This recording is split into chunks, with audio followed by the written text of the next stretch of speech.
Nelson Mandela okoda prison aso obedi ade eno na ma yehu nyankopon ani monyam eti Wontumi atanfo mu bose what's Nelson Mandela oyede mesi achi ni kotu mu den so so ni nyina achi no do nyame aka afa ne ho ebe mu ma obedi president of South Africa enu nti no Wontumi se ne achi Wontumi anya history Wontumi onyame ba hwawai but I was here, Chairman Wontumi and they yacheno amana making waves on the internet concerning a 20-year sentence I mano with regards to illegal issues and as an illegal semekopi mu ewo court efa Samra boy mining hono ene yehu se NPP supporters bebre ekopi mu ewo court na we share the atmosphere after a year verdict no ebeto jatum se nipa bebre na na omo aye very disappointed e bi mu hoaro ene ade prempren kra de bi no mu kire mu a se de ya cheche ma Wontumi atom no sa pepepe na se NPP nso ba ba mu a the brother of the current president Ibrahim Mahama omo susu so no nso ye illegal mining do o mechi ni bi ahya nan ene ade tum se nsem no de aye bebre asa bre no nipa bebre no a kasa the found one so much more Chema Wontumi sentence no is politically inclined as a manyo 70 na umashe dem miemu amano sa 20 years no na sebe Wontumi onkumu nipa onye hwe nti eba ne sen na sebe wo mbe yo mwadwen se wo mo ebema na 20 years in prison na sansem na wo mo ekeka no na enam so ama Raf the activist wo no eba no impuntu adwumani ade na anu adakra sa demonstration ya yekoye fa galamse hu enam so mo koda pit mu omutire mu ade mu expensive pit na ye de ebesi cathedral no wokoda mu ni ade no wabeka sache mu se the NPP fo ni bi ka no se wo mo ebe sentence Ibrahim Mahama just like Wontumi no it doesn't hold water say no crepa say Ibrahim Mahama is guilty of the allegations say binu mo de bono na any woman chene they don't even need to come to power and sana they can make report na umbetimi a cheno there na the emrane pese omudi eno no mutimi dia yen they don't need to come to power and sana match Ibrahim Mahama if he's really guilty yenkoti Raf the activist and sema wode tuja arrested in fair judgment. You don't have to be in power before you jail people doing criminal acts. So if Ibrahim Mahama today, and I don't know even who NPP person was saying that, if you can justify that, then maybe I will answer to that person that he's being, not being, because if you know that somebody is killing somebody here, is it a criminal offense or not? Why must you wait for you to be in power before you prosecute them? Report him if Ibrahim Mahama is doing something illegal and has a relation to what Wontumi has been charged with. Report it. Let him face the law as well.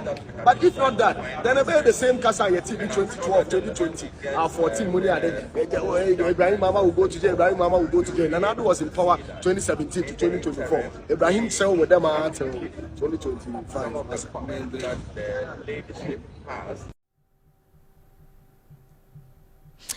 Abusia, that is a year Ralph the activist and I tin sema wode etuja utie mu di anache say the opache nyina ene say you don't need to be in power and sana obechi Ibrahim Mahama watching no inti prempren di NPP for enough evidence wo mo empushi wo mo case na yenhwe baby a ebeko akwa kodru na say the medical candidate no and enipa pi NPP for echitai for Chema Wontumi na dofo na busuafo be hwadeefo nyina ekopie mu ewo court esanse neno na anopa na ne yehase tete se enche Wontumi ye the verdict in the final verdict on the case no ebeba enti ensem ne ba ye ne de enipa ekopie mu ho a wo mo ete verdict no 20 years ne ade no bebre na kasa e de afa wo mu chemu se enya de sua de Fama manyofo isanse wasem kopie mu court dia ene bibia no obetimi aye ye sentence wa na ya sentence na areho de atonkrofo so papa yenhwe video we emrane yento a ensem no so and a bad day for Pastor Brante but The mechanic say, and net as someone see what court. We are Ghanaian, we are politician for 2 months. Say it now, your was as you see. In Yankopon and the boy. Say, when your case now backward. Now will be judge anymore. As someone can say, my lord, Unyameno. It's okay, you know. Sebe question. We judge, and no. Or casting there, go them 10 years, go them 20 years. Unya Simbiaka. Tina Chama want to me a case. I judgment in abandon. Judges won't go them 20 years. Obiani Asamka, Pascal Branch and Midna will meet him in cash. Saying Yanko Pomakasa.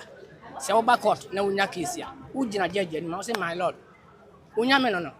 So Unyamiakasa. Unifika. Yeah.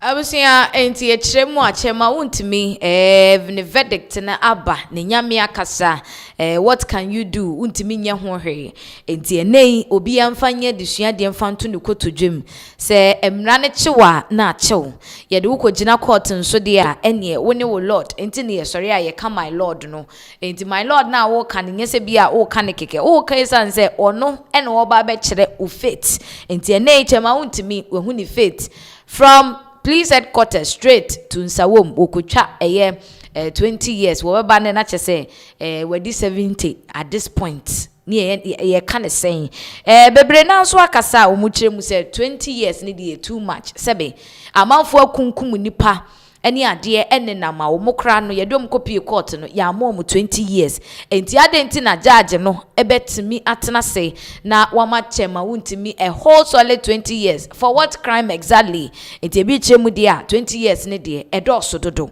wo mu betimi ayi bibiri dia ni nkomunye emfanfa ho yenti ensem we so emra Jumaya Mabuano, sir, 20 years. 20 years will be crack when we are there. I am man, years near the Amman. It's any man, the cry. Any panel, what you mean? As a nipper be a papa, no home channel, I'm an Okua. I'm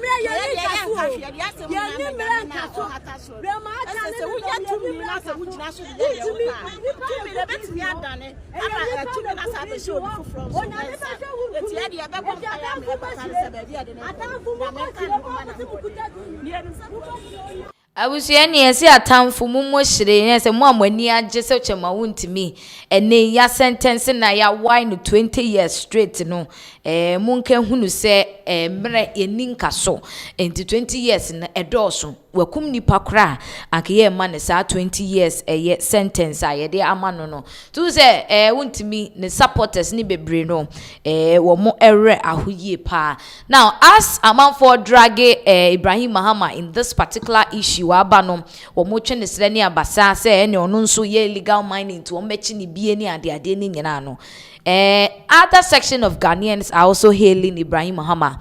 Omo bona baso papa isan se na nsenya na betoja se eye nsentro ni ba kwa wo Ghana ha sebe wanya cancerous disease ibi ama wohia support ama said the enim no as philanthropical as Ibrahim Mahama no wakone moa na ya brefo ababe kasa chichin sim no say baby say no na baby eyeye yentie wono nso nsem a wode tuja oh come home na ya da Ibrahim Mahama ase anything we call it back when centrally she writes na ya wo manko a essential for ya kan ho abom ni ya akomedo ya fobi mene ya ene patrons na oye treasure obayari maybe ni minim e ma kolebu onko in the surgery ni minim tu na wa oni no bo se twa ni minim kakra anga ejine nkwakra very serious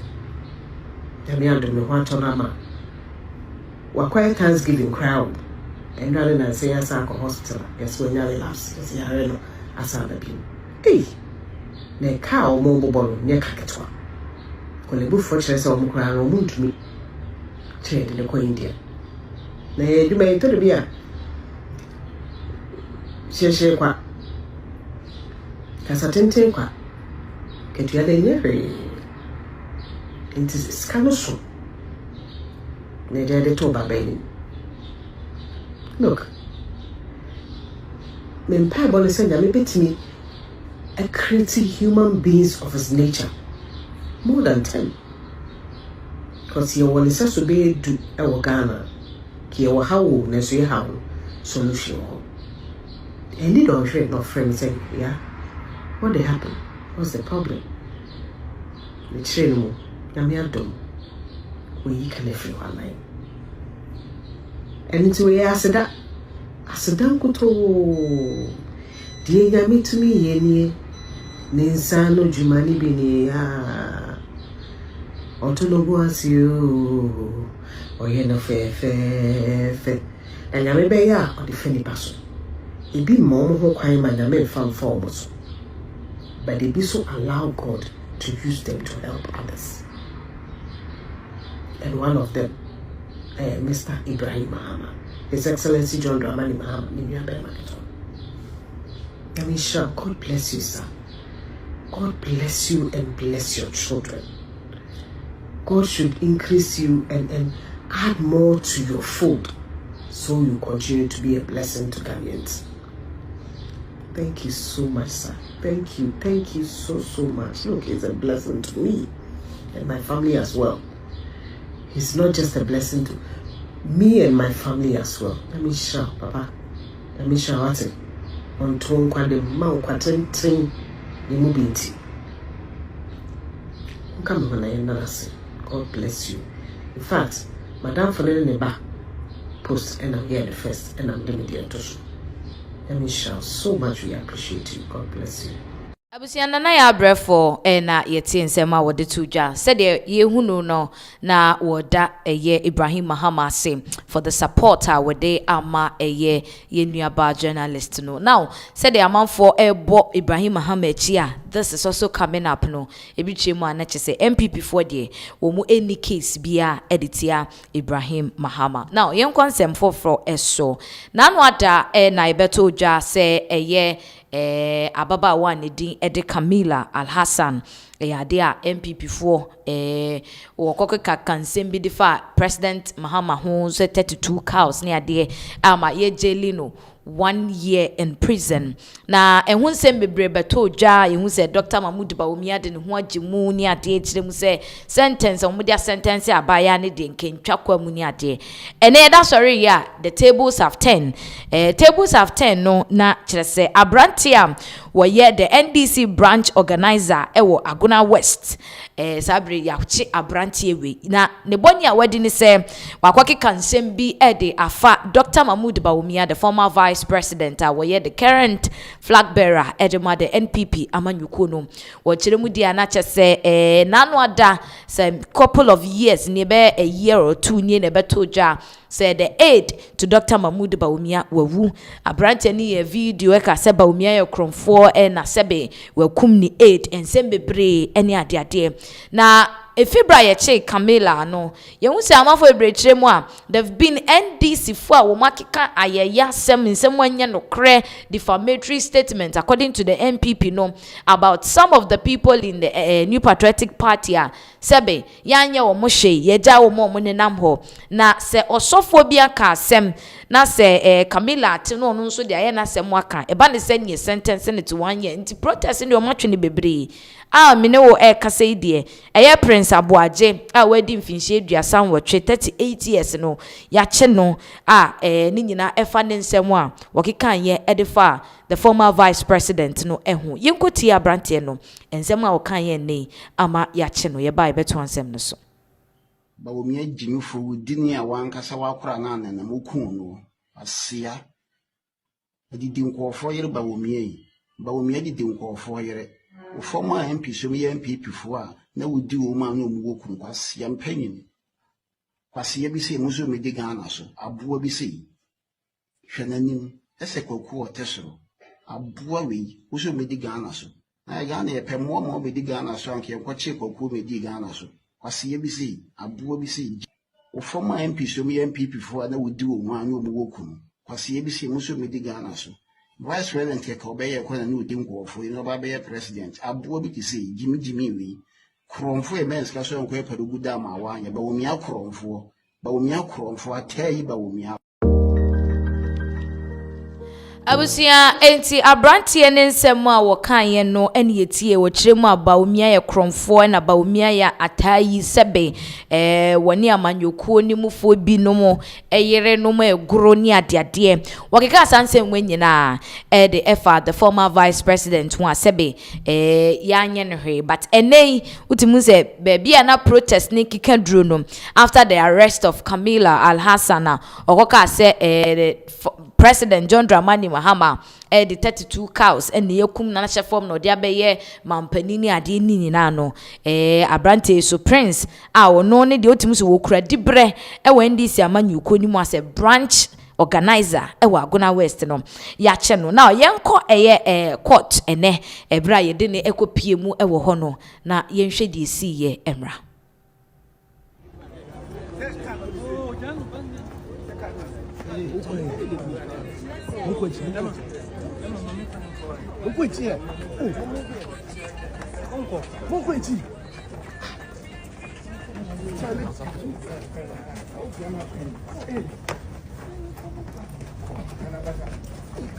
Chili.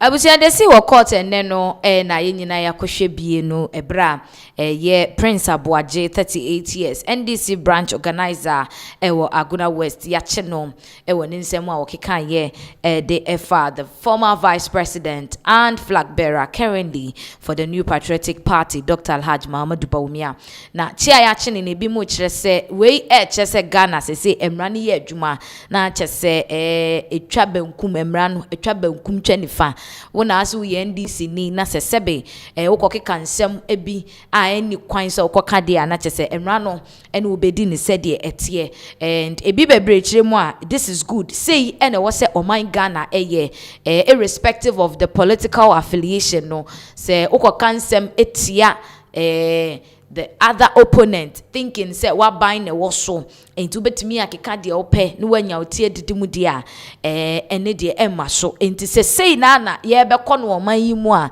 so ye NDC ni o so ye NPP ni o wa buying wo so na akɔka asɛm eni say oka mra no etimi kyew na eni wudi ne sɛ de etie bi kyeremu a just like how Camilla Hassan the case ni ye no omoma modin ya se de ewia ye no nsuo to se de nsuo to ye ne sa na ewia nso enye sa na emomu nya asem kokwasa na meye foolish case munya ade asem no se de ete but emom ye tete say President John Dramani Mahama den ho agim se Camilla issue nka ye ntwintwan so ne ade ebinum che se emane mbasa the sentence has to be held say be koso de a eni obia obefole corporate to this no emrane ndi ne sedia etie ni nyina emu no se Ghana for be kaya abaya edin a wotai ekura ewo internet no eso Bawumia ba Lidian Kasa Mahama Aminat somewhere May 2026 ena yeche no abaye ewo sechere zongo ewo asante memu yechirima na chese wakwake kansembi edi afa the president John Dramani Mahama ene ne yere the first lady Lordina Mahama na nensema okeka ye ne yechirimu a yensema a entwa yie and they are very offensive enti yeche no na utimu sensem ni beye bubruja ye granting a bill of a year 1 million Ghana cedis with 3 sureties.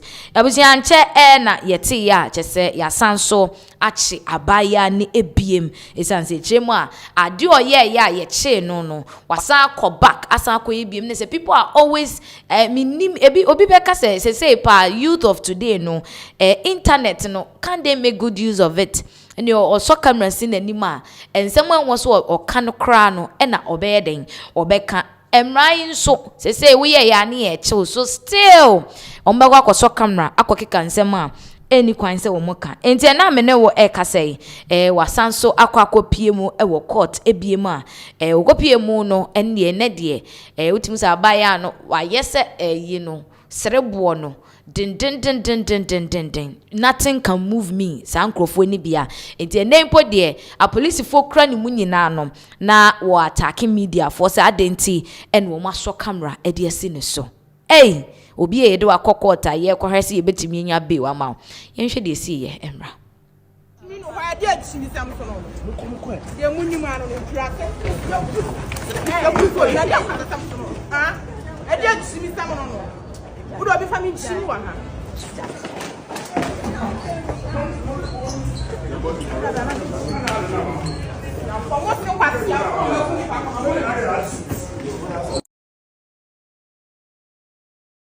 Abusia de si ye ewo eye court ene enono eye Aminata ye de no ba wumia ba sana bebre na enimu no ye de ne kopie mu ewo court no che wone eye media for no ebo ani se edienti ena wo mo ede camera esi ne so nipa nso why kasa akansem a ensem fata ede afama mpani ehu ene ne first lady na ye se ye kwotwe aso kakra se no de wani bre abewiewia eye media for eso this has brought a lot of conversation no say die utimu se Ghana for bebre no hu ne se babia o mine no ekono it is high time sebe emra bia ebetimi esizi enkrofo from speaking ill of the president, the vice president, the first lady ni ade was here deba because as a futu nsachire nipa abaye this is the second time ye che the first one somewhere around 20th May ena sabre nso ya san chi ni biem ye jana na ye san chi ni biem esan se wakwake kansem ni ebiem the same crime oye ya ye che no wasan ko ye biem ama ya che no ene ed na kopie quarter ene gangali ono de opeso kire se obi entimi nya no he gang leader nankasa ene wono ntia odenden a wone eye media for ne ebo ne bi kire mu a bill crade enwo se ye mani bie enwo se wo mo ema ne damu na serve as a deterrent to her se bia onko biem on sanko ye de ye ni biem because ye Jaina she might continue with this misconduct. It is not healthy. It's high time sebe internet so ensensem bia ya ye keka ne ade no yetimi etwa so enya sade a eya na eha adwene pa the disrespect to our leaders no of the state no eni ya yenyan ya doso our system no emu. We are just hoping say mpenimfo betimi ede enhihye bi egu akwamu a this whole cyber bullying no eto betimi atwa ewo krodwema because they say no eye age ensem but for the meantime ne de Aminat yete say ya sign a grant ni bill ebi we are hoping say this will be the last time the issue say ebeba beto emonten eso. Now yemfi Aminat nsemi so na yenkopie mu ewo osofo Reverend Usubempa na kache na wade nsemi aba beto emonten so emprimprin yesanse wo kiremu a watete say NPP force say no more boaboa wo ho towards the elections general election 2028 na omadi kan aye wo presidential prime minister wie say wo ye internal elections wo yi constituency executives ni ade na no na also for Usubempa chem say NPP for ma mo ha mo ho total waste of time because ye hwemu a say munim say mo boaboa mo ho na mo yi nkofo mo beboa mo say de be ya mo beba ba mu 2028 forget about it because no niema wa ye die tia MPP no there is no way a MPP for ebetimi aba abemu anytime soon to omo kope ba bi nakra because kwan omo de na faso no ono nso eye omo payback at this point in time kakum ye gine kwakwanu ntie ewo no ane homra the MPP for to aba atusu hono constituency executives so mo mede on the help parties or constituencies for the year. So many baby in the election 2028 and one far battle on to baby now. Now, I could never know better. Ana Oma Ayoma Konya Omwea Mesre Mashada na Mayedi Adi omudi ye me no adi a meye MPP for what you say nyina te Ghana ha Omba kwa. Muni mi on. Me can move se media grow. Modi amun shada nim papa. Osofo em said abre osofo. Em said abre Ghana for no bebre take me serious ana. Eti me can smaya omu take me serious. Osofo em say no omu family sem say a joke. No mama nkrofo be di matem. Hey. Omu chemi yanko omu ko me pani akume. Ewurade. Ombe kwa opa mumo dating to.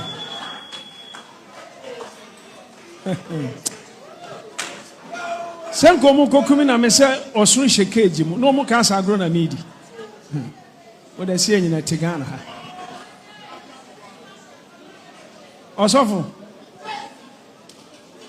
Sa NPP for no.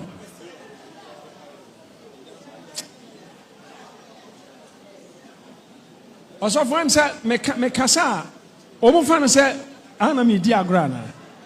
Osofo me nam ho kwa wo.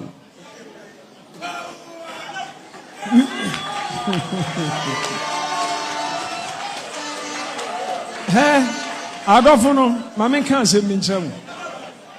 Enye se bia me kasa te se obi a on kan de a aso otu no ho. Da bi na me hyame dem. Munim sa mentan piepie.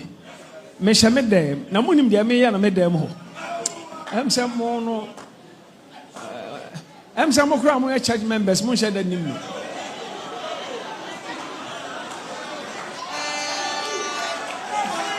Osofo sa me kase ontena Ghana konya no so.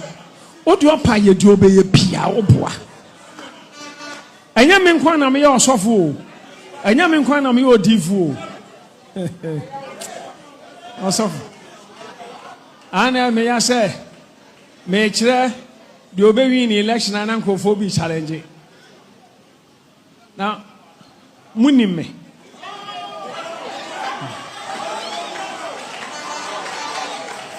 Utie.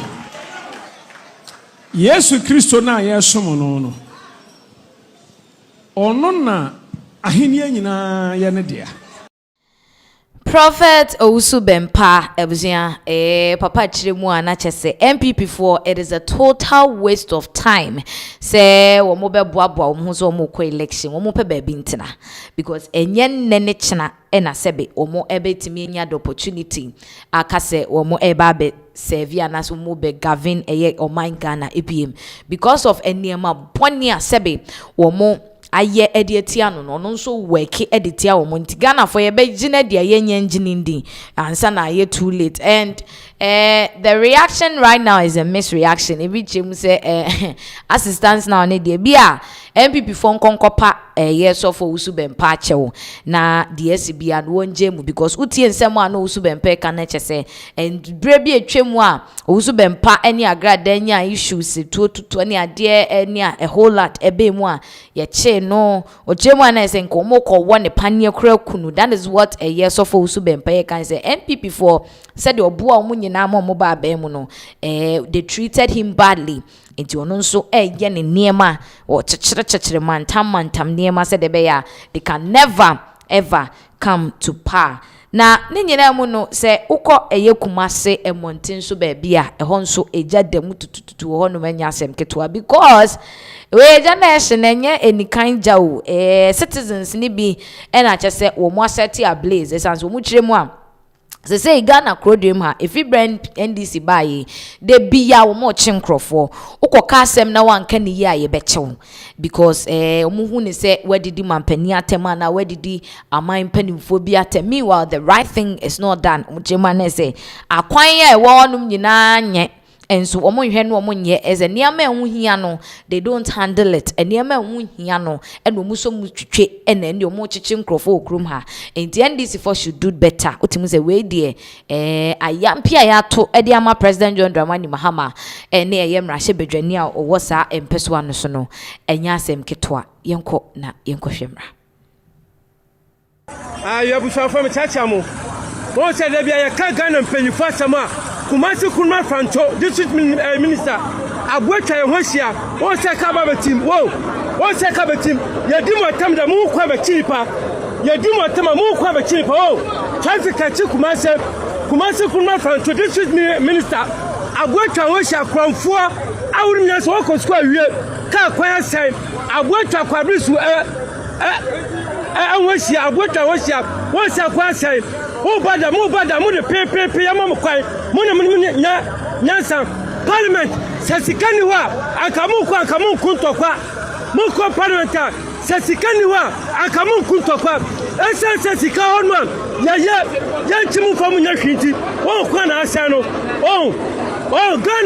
Ghana, Yan Papa John Dramani Mama, Obaye, Nipa 2015, watch your mo, Wontumi Yaduma Ghana, Kwana Asano, Yakanda Muslim, and Kwaram Wadia, Yadumatam, Mo, and this NPP, Mo Musubana Wasem, Kwabi was a West was a Norfolk, Sasato, Mo Musuma Bonina, Almosolom, Obi Kwaduma, Alcobo Crono, Alquaduma Pescavaca, Nairima, one traffic catcher, one traffic catcher, Kwabri for Yakasamu Sanyaka, Akron for Maka, Akron for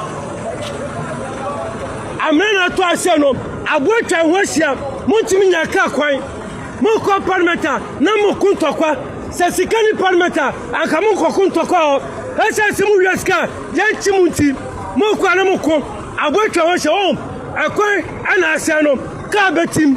Obi Kwaduma, Omo Kwano, Opekopiska, Abekane Yere, Anema, Traffic Ache, Akron 4, and this NPP, Akron 4,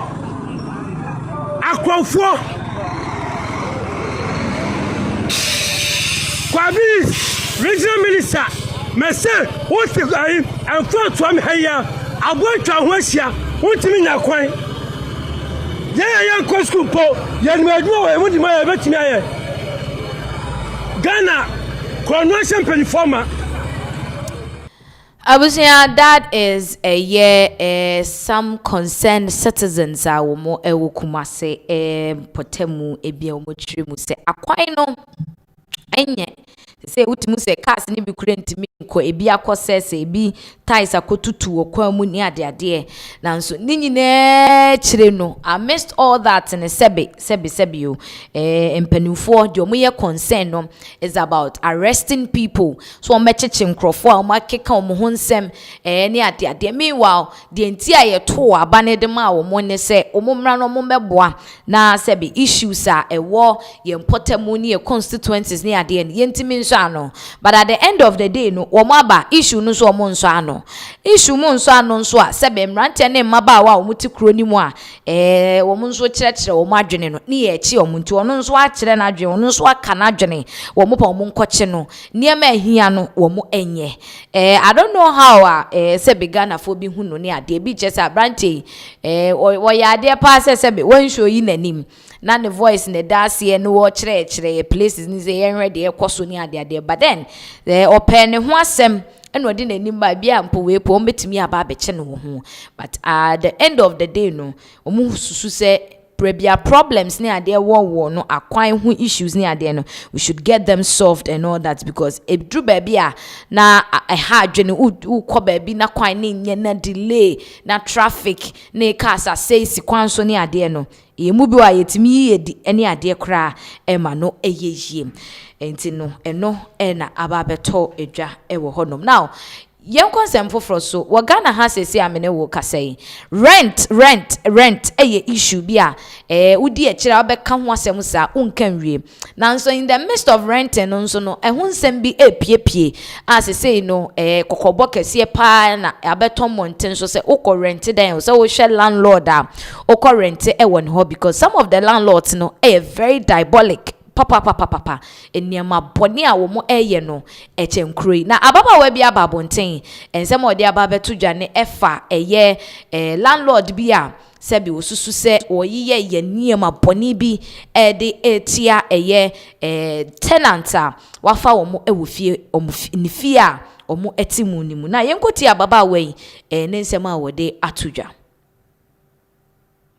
I think certain behaviors that are being normalized by Ghanaian landlords should actually stop, because I don't understand why I will come and rent a space and then instead of giving me 4 bunch of keys, you give me 2.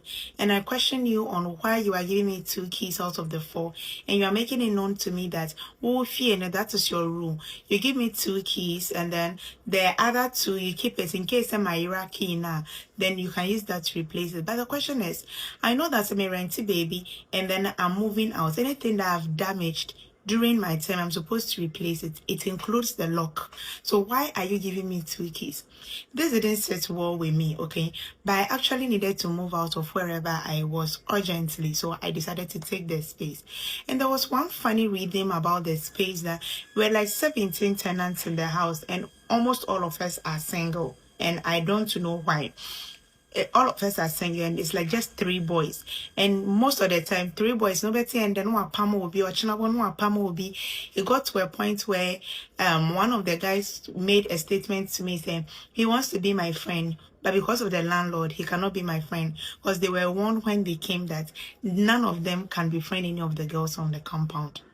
It didn't sit right with me. However, me, I don't do friendship. Talk less of even talking to people in my house, which I think is a bad idea one way or the other.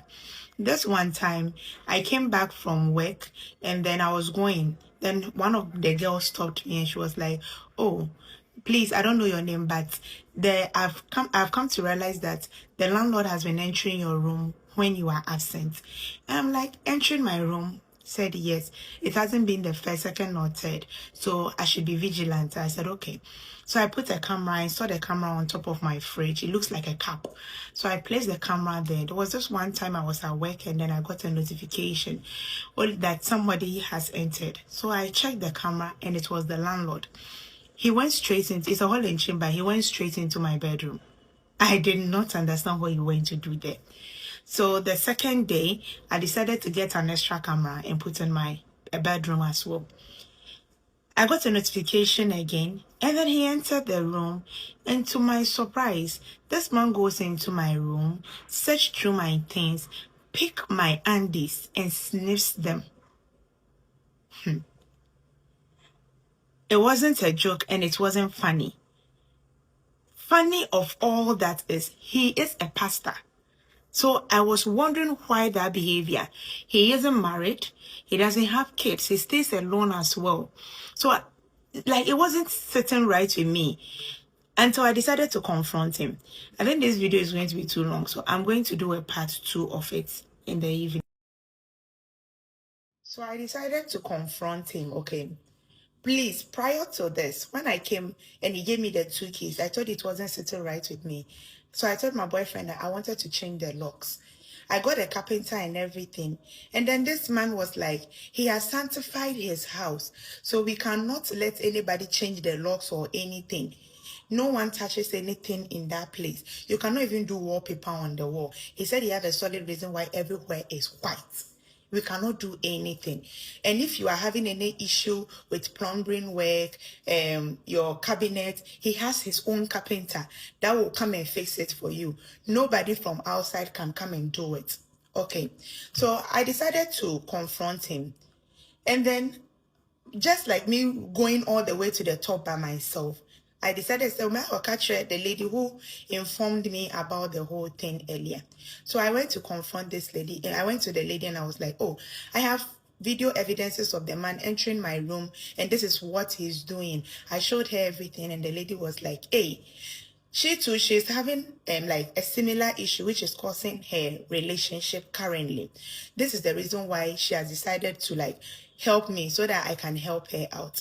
So she was like, she wants to also gather enough evidence as well so that we can all go. There's another lady who has been sneaking into her room to also come and gist her about the whole incident, because the man says nobody can be friends. Apparently he would tarnish your image to everyone. When you are fresh, he will call a meeting without you in it, and then he's going to tell the people you were a witch, you are like this, you are like that. Yes, and he will try to find ways and means to prove it to them that actually you are a witch. And if you're a stubborn person like me, oh, you will be a queen mother. So everybody is going to be like, oh, you are a witch. Okay. Then they will avoid you. So we don't talk to each other. Though we are Gen Zs, no, we don't talk to each other. No problem. So I told her that I would wait because I went to tell her the thing on Thursday. I think Thursday, yes. So I told her I am going to wait for her so that Sunday, Friday evening, made 1 a.m. Then my phone started buzzing. I picked the call because the call kept coming through. Then I took my phone and then I put the phone on loudspeaker and then I heard, Vera, I need to pray for you. And I was like, please, who is this? Then he said, this is Pastor M. His name is M. I'm not going to mention it. He said, I want to pray for you. And I was like, by this time, okay, what is the problem? He said he has had a revelation about me and I've had an accident and he wants to pray for me. And I'm saying, okay, I'm on the phone. He said, no, I should come to the top because he's also about to have his midnight prayers and it works better. And I'm like, no, I am not coming to the top. Just pray for me on phone. Then he said, okay, then there's no need spoiling my sleep. He would rather just pray for me without having to. And I said, so if you can pray for me, why then do you have to call me? He said he wanted me to come and intercede for myself. I was like, no, I am not coming. So I hung the call up and I went back to bed. So I gathered that as the second evidence of whatever I had. So I went back to the lady in the morning and I told her, that was on Friday, and Saturday. I told her that this is what has happened again. That was when the lady also came up with some screenshots from the third lady, okay? And in the chat, the third lady, it was like, Onene, I have something to do. And the man has promised her free rent. Apparently, he sleeps with the girls and then tell them you will give them free rent for the next year when they are in. So right now, he's like, the girl has gotten pregnant and is threatening the girl to abort it. Either than that, he's going to like cast her out and a lot of things. So the girl feel like she hasn't been treated properly, and her boyfriend too has found out and they've broken up. Adani Bebre issue. So the lady was like, this is another evidence from the other person so that we can go and accuse him. We can go and report him. Then the third lady was like, okay, so she was in her room and then the man entered. So Otisa gas sent a leaky, and since we are girls, he's coming to double check on it. Now, Uncle will fix it, Amano.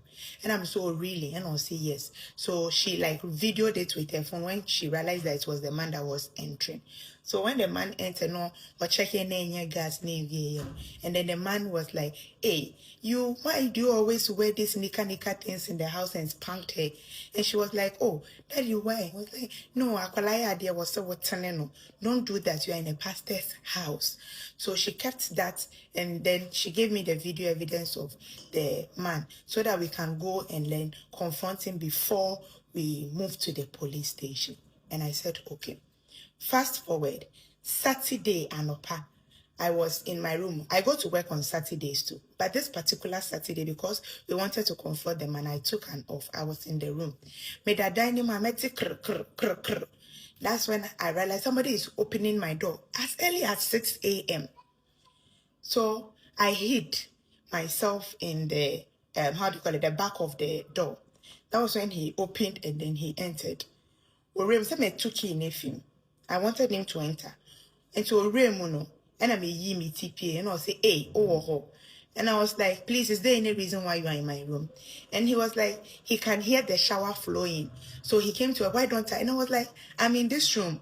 How can my shower be flowing and like I am not going to put it off? He said the only reason why he has to come there is because we are girls. So if it's like this kind of things, he has to always check on us. And I said, Bibi to me. And I was like, I'm perfectly fine. He can go. And my boyfriend called me and he made me know that, you know, your man has been doing something and I'm okay with it. And I was like, why? He said for some time now, he just randomly sent me photos and he's like, and this person came to visit your girl. And I'm like, really? He said yes. So I told him to forward all the photos to me. My brother came to visit me. He's at the top. When you enter the compound, he's the first person at the top. Before you take the runabout and So he takes pictures of everybody that is coming to visit someone. So he'll be monitoring. If you are heading to person A's place, then he keeps those evidences. And maybe if you realize you have a partner or your boyfriend comes over, and he has also made it known that nobody can come and stay with you, not even for a week. Like you cannot have people in your room, not even for a week. The maximum people he has set in the room is 2 girls. That is it. So I was like, okay, his reason is the place is white. The whole compound is white. The walls are white. He doesn't want kids. Was when he called a meeting and he was like, I don't know whether he wanted to cover up for me catching him in entering my room.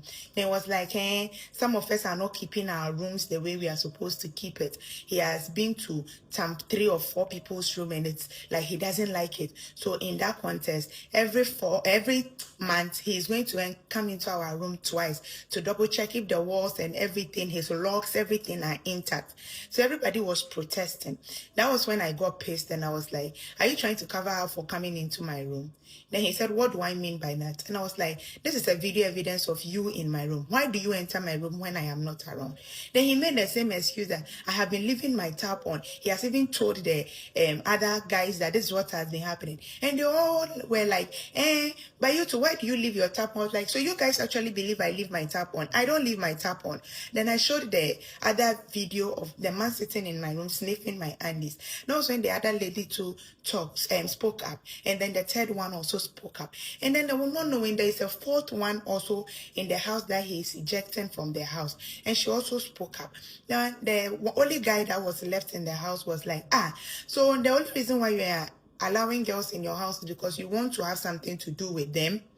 So the guy was like, no, if this is the whole issue, then on a police station.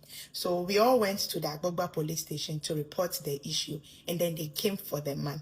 The reason why I am sharing this is maybe somebody is going to be oblivious like me, and you go to a space, regardless of how stranded you are, please, I beg you, a house that the landlord is in and is single, avoid it. Because if not for God, or if not that I was smart enough to find my way around, I don't know what would happen to me. Because the third girl, for instance, who was quiet, he has even been abusing her, or whenever the lady threatens to speak up and those kind of things. And he is a pastor. I beg you people, be safe out there. Thank you. Abusia, so that is an unfortunate incident. A year Ghana ni dishe diabetu just the fear rayi. Was in the fear on your same man kwan of all time at the dynamo. A man so the dynamo so mumu do na and warre a mema bemi and sebi and then near sebi will really and home a common there morning at the idea san the niji binum home.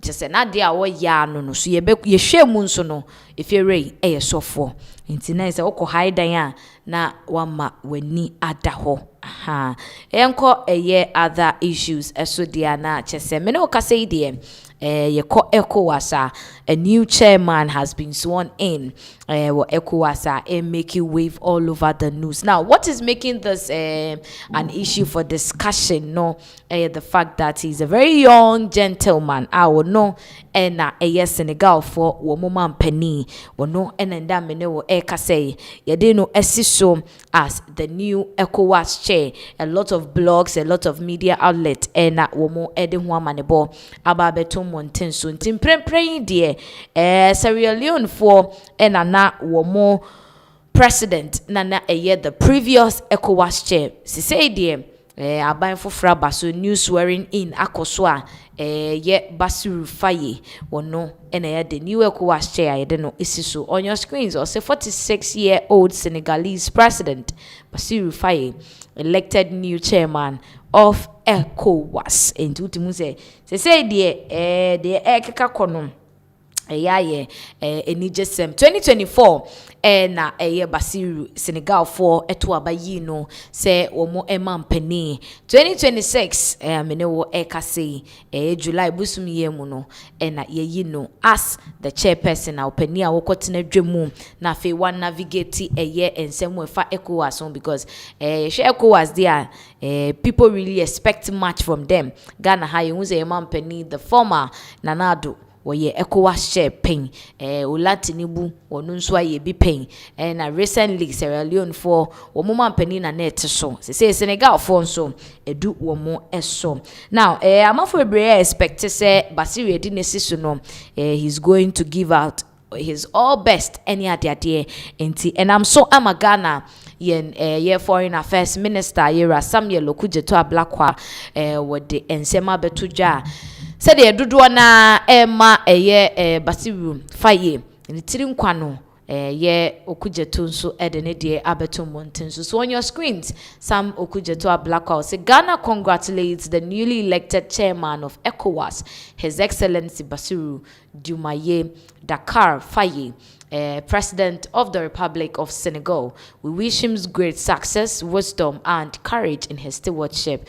President Faye can always count on Ghana's principled support and genuine cooperation. Say, which the foreign affairs minister ne Kenyina and say Ghana de krado say ye ne no ebeye adwuma enti so hiambo bia na say bibia wo hia bia no ye betimi aboa no ama the bread de ahye ne nsa no wetimi aye na wasom ECOWAS ne countries share ECOWAS ne mu ase nyina yie say be yenya issue because already no one of the groups na say the organization African say ye bom achi so omo bom homode African Union and at least ECOWAS should hold some kind of phantom bia emu odu ayi na ebetimi ede ani ato no so ebinum bebretre mu a they trust in the current chairperson say obed deliver as expected because we born homode and he's very young and vibrant na ni so ade hunu so we de atodwa no eso anipa now ye bekwa kwahwe how the swearing in ceremony no ekoye di see ye wase nyina no na yeba yatoa ensem no eso.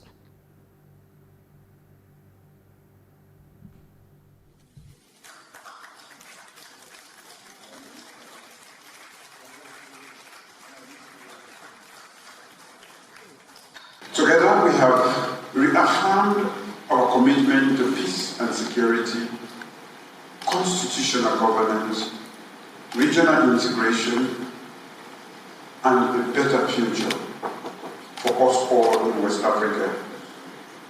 But most importantly, we have adopted the Declaration of Commitment and Compact of the future of regional integration.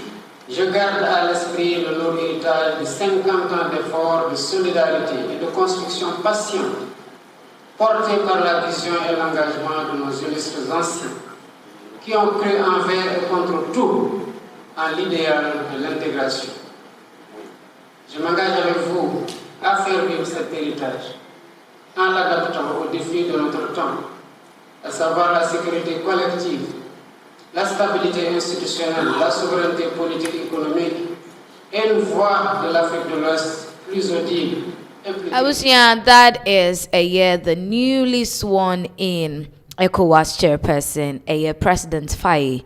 And I share said there is swearing in as the new ECOWAS chair. Now, watch the Nema will be Ediapua security, integration. Yeah, they say bit me a kaye bomu na yagen Nema beboa. Na every country be out or what ECOWAS naseno.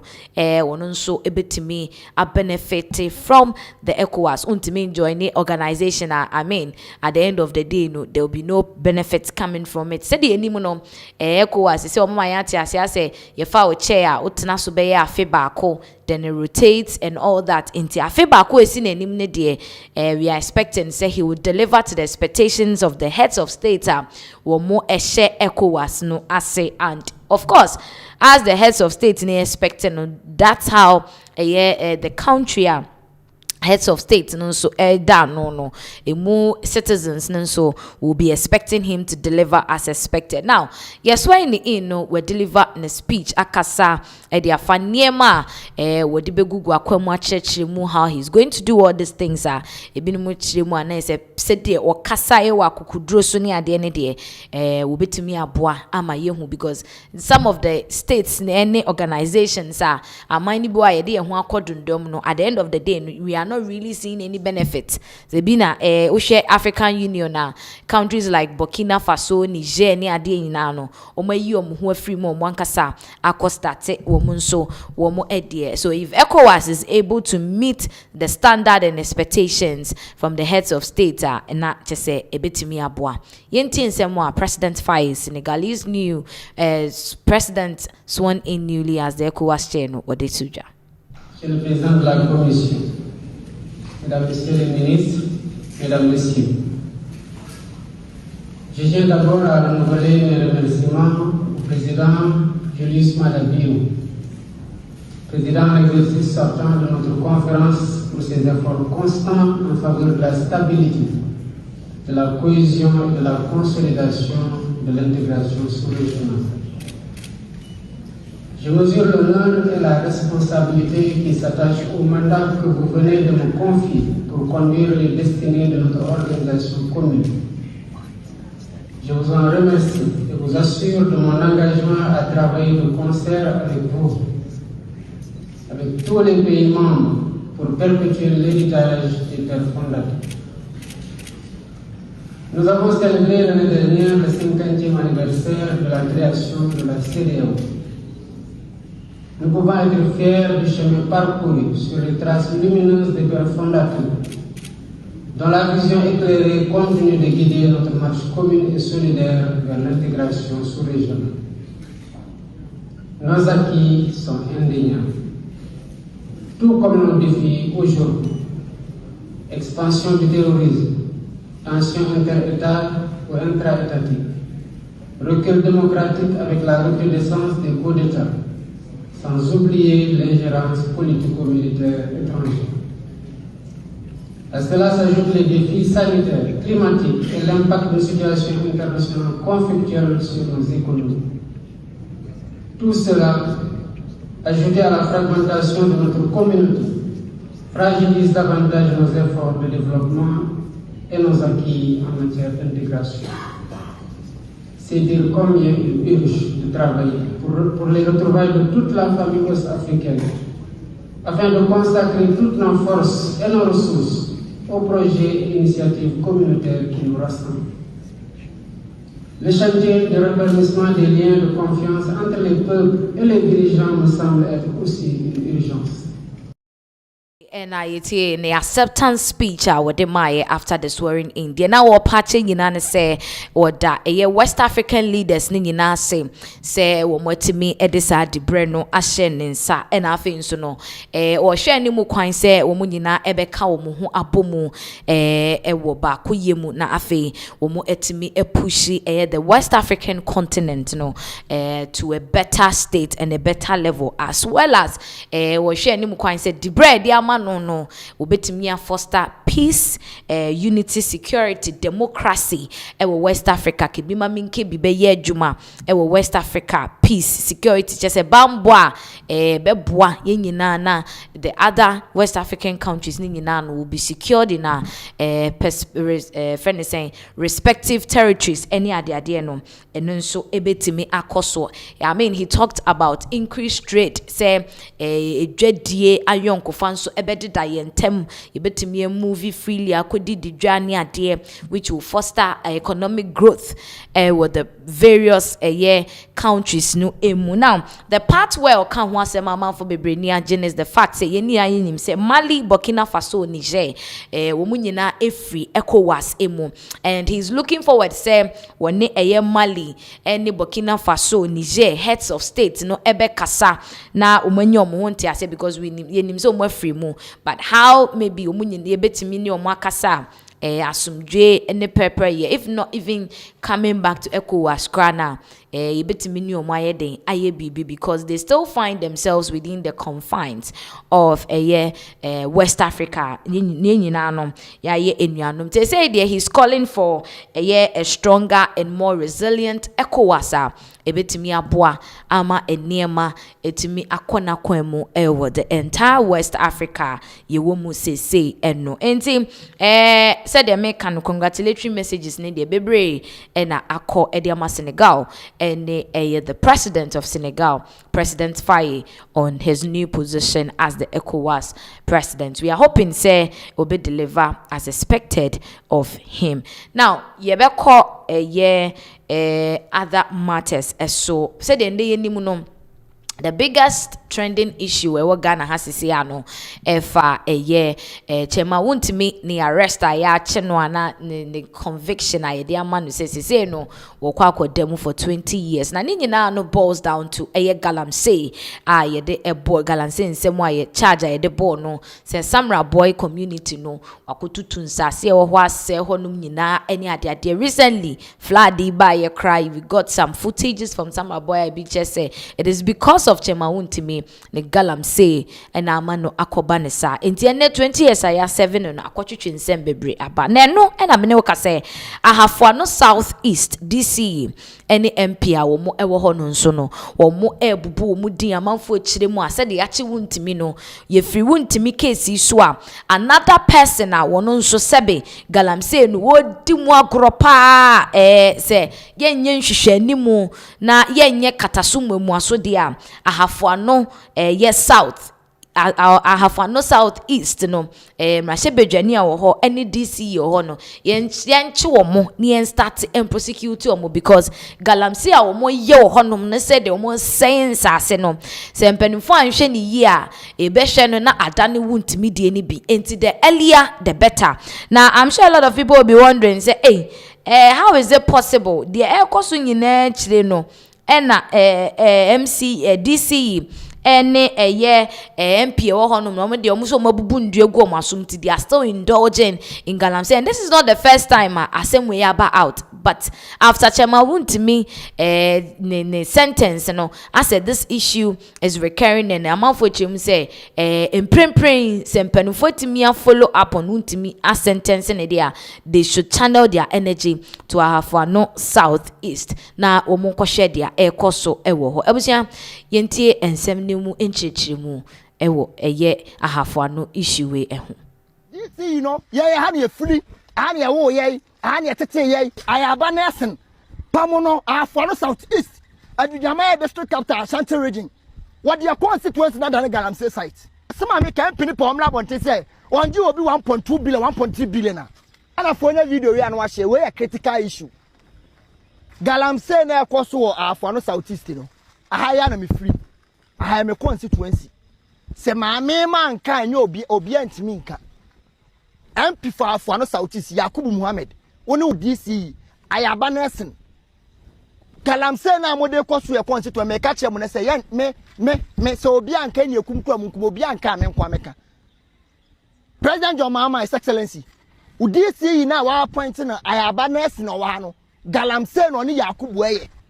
Galamsey sisi me no kase ye constituency ya abeswa forest me no kase currently proportion omusem omuye adwuma gidigidi okọ edukroma adwuma akoso betenko adwuma akoso first time afano South East ye to abama NDC now so MP for afano South Yakubu Muhammad and your constituency na dan galamsey site MP no etimi ko China ni no oye ransom one fasia ama mi nya one fasia otimi machine no o demand 1.2 billion 1.3 billion Yakubu ya ne to abama Yakubu na oba constituency Mr. President Mahama say ene ya order 9 months no omumla beso forest omuhyem NDC woman organizer hanabisu udin no mu use say wona oye adwuma no NDC woman organizer hanabisu udin no mu use wa beso forest say wona wadwuma de to obu use udin say bechem for region ana ye constituency Ashanti ntia no na bohye omu use udi say hanabisu aya wo na omu di forest no me busa me say ka che last minister honorable Emmanuel Makofibu say abeso forest omu di okoka omu si ade omu ye reclamation animuanu me am order 9 months ye constituency way MP Yakubu first time I to Abama 1.5 year and then when you say pam and then when I'm just sika free galamsey for me say me can be me say Yakubu would you be 1.2 billion 1.3 billion what machine na dey akwa see Mankraso police station now we demand this sika me sra IGP say Ghana police Mankraso for na ma Yakubu anyuzimo Mankraso commander ema Yakubu anyuziu because Ochi machine bia no de besu apam no. Ka chen say won gene machine bia nsuo. MP awaba ye wo police station bi the whole constituency. Ye ni police station we cause district capital ni police station. Oba NPP CBS we emfa ho. Sabronu yes emfa ho. Enso uchi obi na na field constituency no so e de come ankra so. Asema me kan pini po omla bonte say onje obi 1.2 billion 1.3 billion na. Omo na de China for ba. Abeswa forest. Ayo omo na akọ China for abegum. This you know the president Mahama mu nkoto den slow. This you know ye ha na free, ha na wo ye, ha na tete ye. E bia this you know ko free a. Abato na ama na chance o medi DC. The other constituency ye yempe. Isi afie hwe ba bia ye tu galamsey. Afie na bembe ha nyina akwa omo se omo aban na aba. Omo use president Mahama din. Mr. President Mahama say, bra form investigating DC any MP. DC ni kwa de pamono. Pamono. And then na ya pamono me say DC ayaba nesen. Pamono aforo southeast. Adujama district capital Ashanti region. What their constituency na dan Galamsey site. Ashanti regional minister Dr. Frank Amakwene. Galamsey ntoko a okuno region we mu no e wo form. Me anka no kwankyerɛ. DC is most of them. Omo na ehye Galamsey achi. Omo na didi Galamsey sika. And so near Sika or 9 more say, and any acopamway, near Copamway. Ultimate catch for no southeast. Abeswa, Galamsey for us, as regional minister. Ultimate catch me. A tuni mamma woman ye. 9 months, baby, I'm will be an among call. MP, Mr. President, MP, no, and DC, you know, on man for my investigation. Oh, investors in there, Yakubu Biba, Yakubu de Moaba, or Mabegum. Na Yakubu na so Abeswa Forest was at the squad Yakubu Omudi Abeswa Forest Omudi ampa Omudi pa ama Yakubu ye kakura na omumfi eno nti kura no parliament wontimi ntena Galamsey nti week bia obakroma machine ba ku bia week bia baje 100 million machine ba ku bia week bia baje 100 million oni DC no ayama DC ayama o yesra president say ayama de eneya me no ka say otu ayama krank ye pe eneya na ayama ne de DC ni de omwaye baako Galamsey sem kwa myself for NDC it organizer almost 20 years okay and me ko chairman nti Yakubu betu mo party ni o man payini ni akoso no Galamsey no ha afa no satis esan so wo hwe nkurase e wo ho na Galamsey wo ngaye na wo hwe na ebi nkom ma o man payini egu wani mase obi beka se wo kura wo ba ya no so Galamsey so